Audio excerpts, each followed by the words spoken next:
Welcome to the Schlegel Design Remodel podcast. I'm Amy Gerard, and today's guest is Ron Webster, who is no stranger to kitchen design. He is going to talk to us today all about kitchen design. He has been in the industry for over 20 years and found his passion designing kitchens and bathrooms when he went to college.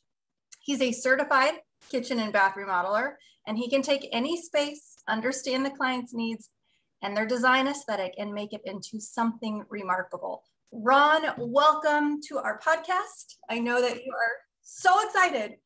I am. This is my first, so this will be special. That's right. So special. You're in your house, I'm in my house.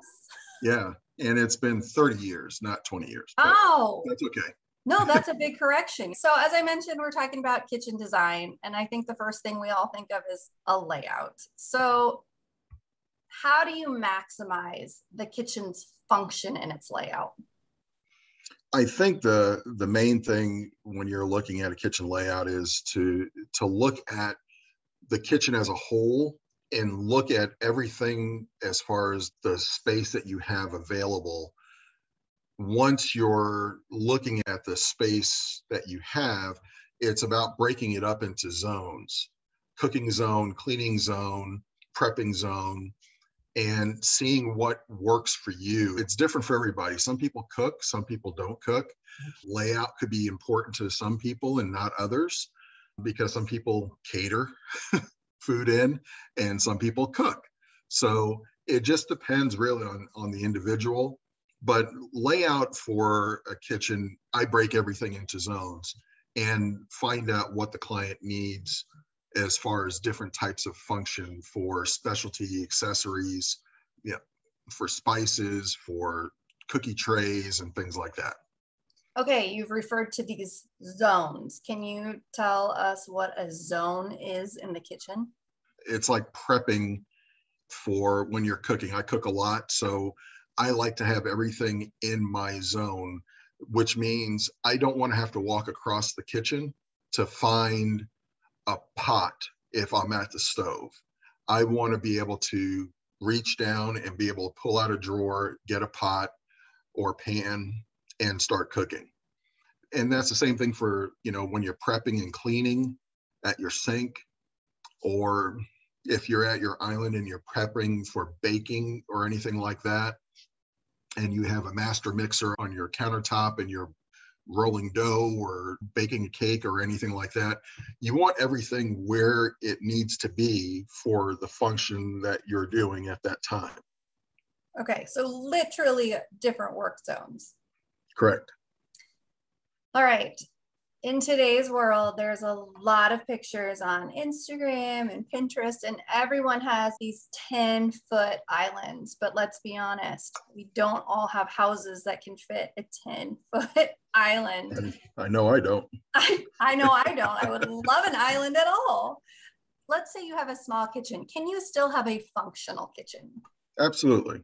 Small does not mean that it's not functional. Small means that you have to be smart with the space that you have and use it extremely wisely, and don't put frivolous things in areas where it's not going to matter. Like, for instance, if you have a small kitchen, there are certain needs that you have. A dishwasher, most likely. Some people don't like dishwashers, so it just depends. But dishwasher, you may want a trash rollout. Some people, that may not be a big deal to them. For most, it is. A tray divider. Those things are pretty common when we're doing a kitchen remodel.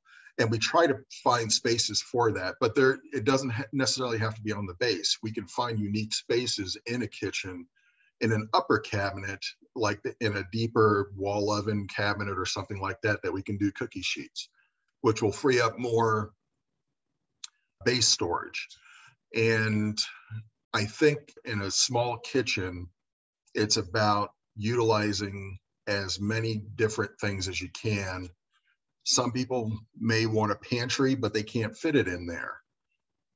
That's okay. If we don't have a pantry in the kitchen, You may be able to utilize a closet off the kitchen as a pantry for storage, or may be able to do some different base cabinet storage or upper cabinet storage for pantries. So there are many different ways to do it, but no, a small kitchen can still be very functional. That's good to know. So you've already kind of talked about this, how you make the most out of storage space. It sounds like there's a lot of options in your storage behind those doors and drawers. There is, with finding little niches for accessories.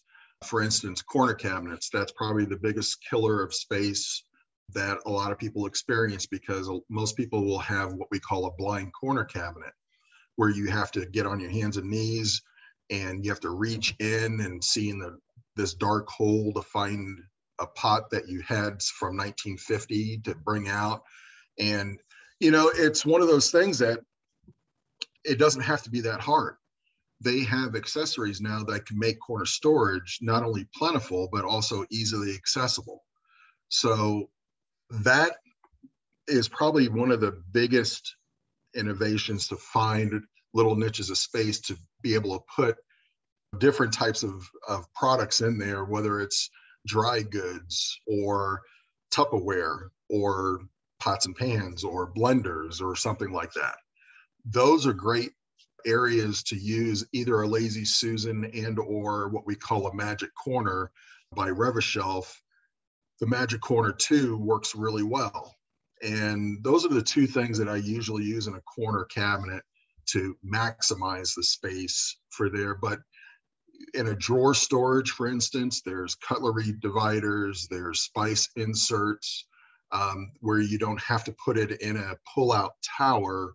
You can put it into a top drawer and have everything facing you in kind of a row on, stacked in the drawer. So there are a lot of different ways to maximize the space in there. I guess the trick is to use the space as smartly as possible for the things that you need. You may want a lot of things in the kitchen, but sometimes it doesn't necessarily belong in the kitchen. Sometimes you can put that in a pantry. You don't need to find a space for it in the kitchen. So there are a lot of different ways to go about it, but it's specific for everybody's needs. Everybody has different needs.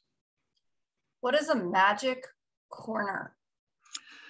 Magic Corner looks like a blind corner cabinet, like everybody has, but it actually has 4 shelves.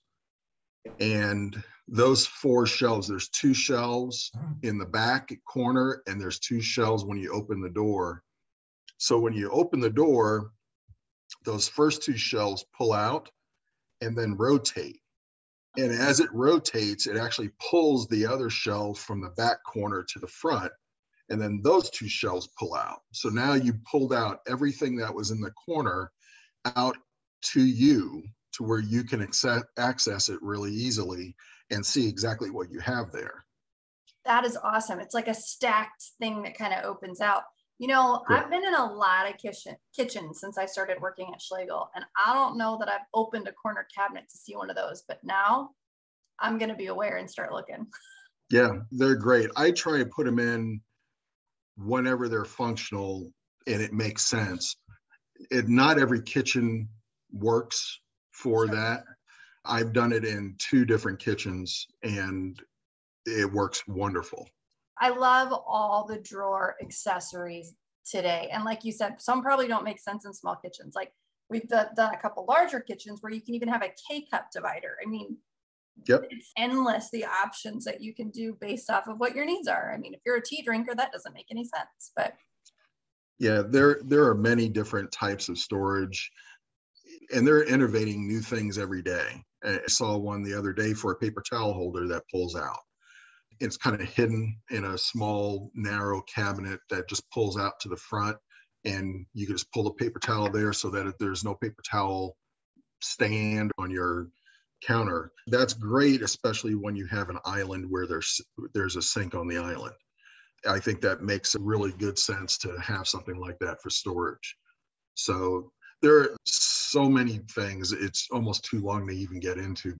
Honestly, I have that slated as a whole other podcast at some point. Good, good. We're going to need one. Someday it's going to be all the accessories of kitchens. We talked about zones, but I think a lot of us have this old school version of a layout and it has to have a triangle. Can you, one, explain that? And two, is it still important today? Like, is that still what we follow? To a certain extent, yes. We still follow the triangle rule. The triangle rule is between your sink, your refrigerator, and your stove, you don't want as a total distance between all three to be within 26 feet. You want it to be within 26 feet, not outside of 26 feet. When you're doing the triangle, sometimes your refrigerator seems a little too far away from where your sink is or where you may want it to be. There's always room to play around with it. I say it doesn't necessarily need to be a triangle, because sometimes in a galley kitchen, you can still get a triangle, but it's going to be a longer triangle, if you know what I mean. So it is one of those things that is still important, but I also combine that with zones, because even though that's important, the work zone I think is even more important, because if you cook every day, you know what I mean. It is extremely frustrating to have to spend out of an hour that it takes to prep a meal, to spend another half hour looking for the things that you need to make that meal. So you want everything where it's supposed to be when you need it. So that's one of the things I usually combine both of those, because they do correlate to one another. So as tedious as it may seem for those people looking to do a new kitchen, it's probably worth noting what you all use and where those would all be located in your new kitchen, so that you identify that. Because like you said, some people bake, some people don't, some people cook, some people don't. I mean, everyone has different needs in the kitchen. Some people, coffee is what their kitchen's for. That's what my wife does. That's all she wants is a coffee bar. There's a whole different dynamic to all the coffee needs. So everything has a specialty. It's just a matter of what is the need that you need. What is your specialty? Yeah. Now I'm going to look more towards the style. When you work with clients, how do you determine their design style? Because I would have to imagine not many people come to you and they're like, I'm coastal transitional. People don't know what their aesthetic is. They have no clue. Most of them have an idea by pictures on Pinterest and house. They will look through and usually email me a whole bunch. I had one this morning that emailed me a whole bunch of things for their basement that we're refinishing for them. And it just kind of gives me an idea of where their head's at as far as style, wood tones, paint colors, and all those type of elements that I can actually use to tie into a style or create a style for them. Sometimes, I mean, there's going to be traditional, there's going to be transitional, there's going to be contemporary, there's going to be farmhouse or a rustic farmhouse. Sometimes it's going to be a contemporary farmhouse.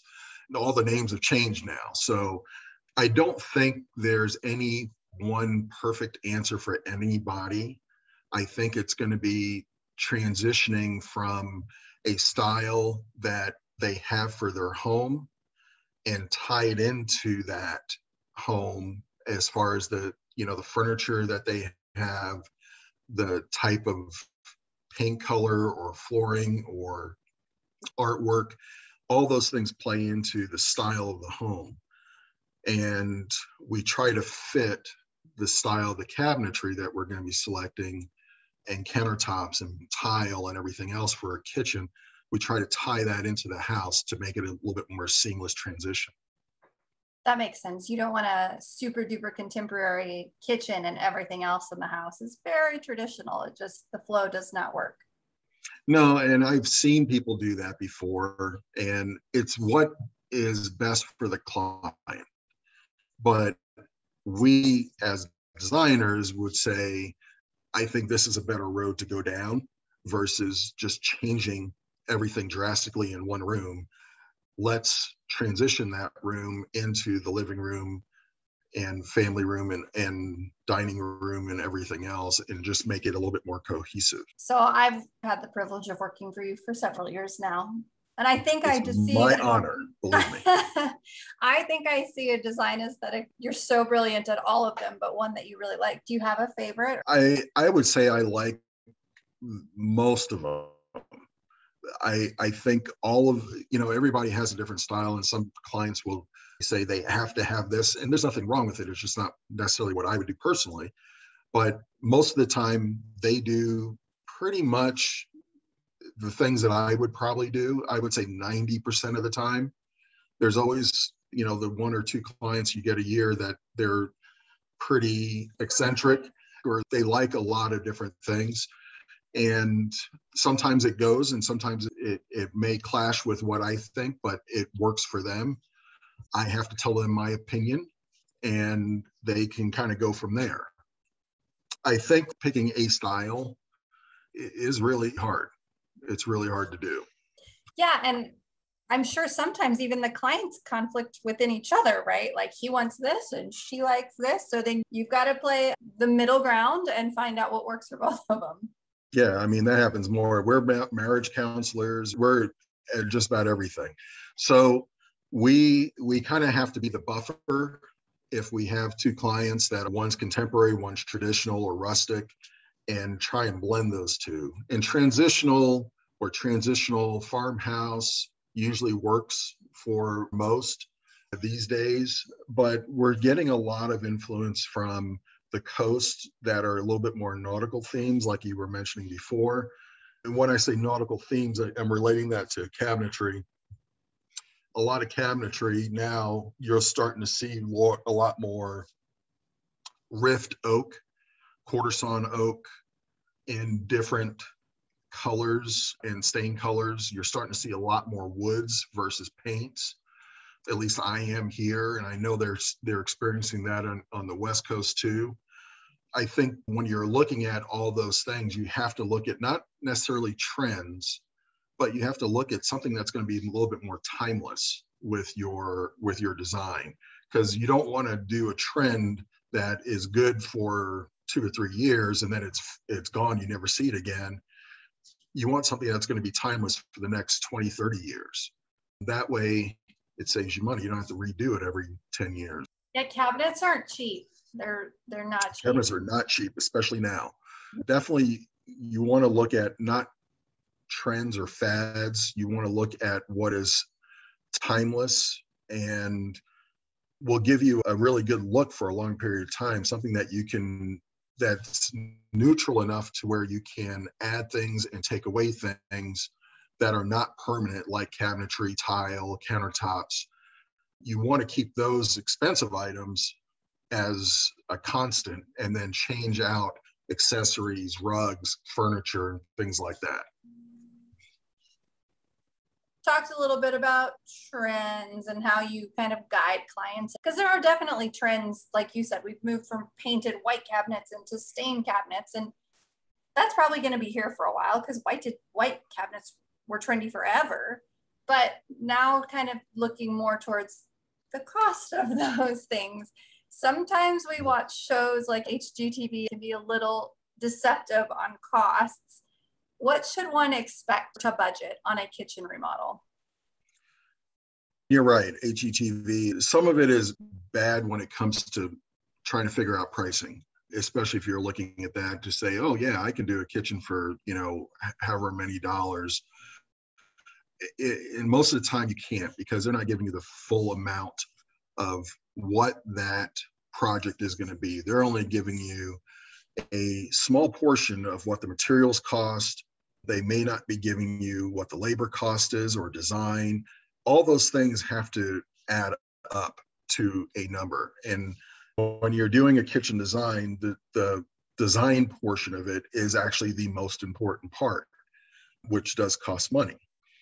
So when you're looking at a kitchen remodel, I usually break it down into 3 different areas as far as budget ranges. So there's a small, medium, and large. A small kitchen is kind of like a galley kitchen.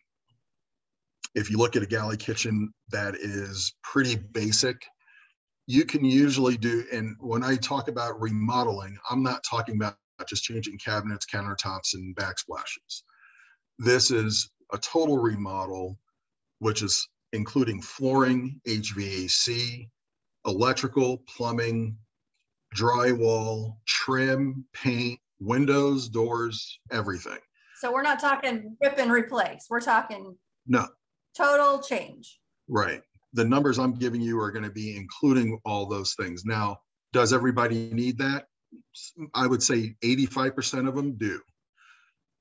The other 15%, they don't necessarily need that, but what they will do is they will do like a reface or paint their cabinets. A small kitchen, I would say, be anywhere between 45, 55 in that range. A medium kitchen is probably going to be around 75 to 95, which is pretty average for most kitchens. And then they have large kitchens. The large kitchens are the ones that, it means basically like a football field. I mean, they're huge. And some of them have 2 islands. So you're dealing with a lot more square footage. You're dealing with a lot more countertop, a lot more appliances, a lot more cabinetry, a lot more lighting and everything. So they'll start at 100 and go up. They can go up to almost 200. Again, you have to look at the numbers I'm giving you, also have to deal with the selections that you make. So the selections kind of drive what the final price is going to be on your kitchen. So, picking out the right wood, the door style, the color, and the type of construction, those are the things that are actually going to drive the price of your project, along with countertop selection, the brand that you go with, or tile for the backsplash, flooring. All these things now are crucial for coming up with your final number on it. But the budget ranges, I would say, the numbers that I gave you before, the 45 to 55 to start, the middle one, 75 to 95, I think is fairly good depending on averages. But, that larger one, when you're over 100 and you're, going into 150 to 200, that's a pretty massive kitchen. So, and there are kitchens that we've done like that. Yeah, the mass majority of us do not have kitchens of that size, but there are people out there that do. Yep. We've talked about this in other podcasts, but the amount of material options is overwhelming, and you can go really reasonable and cost effective, and you can go really exuberant, just even tile. So that's important to remember for everyone when they're looking to pick materials for their kitchen, is thinking, yeah, it might seem like not that much for that 1 square foot, but if you have a big kitchen, that square footage adds up really fast. So putting together all the different things in a priority format so that, say for instance, your kitchen and your countertops are more important for you than your backsplash, then you're going to put less money in your backsplash than your countertops and your cabinetry. The different type of construction of the cabinetry can also drive cost. So again, what's more important to you? A beaded inset cabinet, a full overlay cabinet, or standard overlay cabinet, or contemporary cabinet. So there are many different types of construction to go through and think about what works better for you as far as your budget goes. I think that is super helpful. Thank you for sharing about that, because I think truly, like you had mentioned, those shows are doing a disservice to people when they call and they think that they've saved money and they're ready for a remodel, and they go to start talking and they have substantially less than what they thought they would actually need, because people don't know. So I think that's really helpful. When you're pricing the remodel, the best thing to do is to consult with a designer first to get a kind of a budget range of where you think it can be before you start budgeting for your project. Because if you don't, you're just going to get disappointed, because basically anytime I talk to somebody and they say, yeah, well, we've looked at an HGTV, all I say is just double it, because whatever it is, it's going to be double. because they've not included a whole lot. Well, you just segued right into my final question, which when a client is looking for a kitchen designer, what should they be looking for? You're going to be building a relationship with that person. It's an important thing. I think looking for the person, personality, their design philosophy, but also looking at some of the projects that they've done over the past, few years or over their course of time. I think it's good to definitely look at their process, because all of us follow the same process at Schlegel, and the design process is the most important part. But I think when you're looking for the person that you think you can do this whole project with, and you do get to be fairly close. A lot of my clients now are friends of mine. So we go out to dinner and all the time with my wife, and we have a lot of fun, and we try to make it that way. It's finding that relationship, because you are going to be doing quite a bit of work and communication between the two of you. So it's definitely best to find somebody that you relate to, and hopefully you like their designs, and everything else will kind of work itself out. I think that's good advice. You're spending a lot of money and a lot of time with that person. You should really get along well. Yeah. I mean, there are designers that are not any of ours, but there are some designers that are out there that they will only do what they want to do, and they want to make it a showpiece for them, whether it be an award or whatever. It's not really about you, and you really have to make it about what the client wants, and you have to listen. That's the big thing. Right, because that designer is going to leave your house, and then you live in it, so it has to be for you. Exactly. You have to have input, and that's what I usually do. Is I try and pull out all the things that they don't like about it, all the things that they need, and I always have them make a list, wants and needs, and I get every need in there, and then I throw in the wants when I can, to try and get them everything that they can get in that kitchen. I think that sounds like really good advice. All right, Ron, that was a lot of information that we fire hosed out. So thank you for sharing your expertise. Well, thank you. It was a pleasure. Hopefully it helps those people out there looking answer a few more of their questions. Yeah, this is great. Thank you very much. I appreciate it.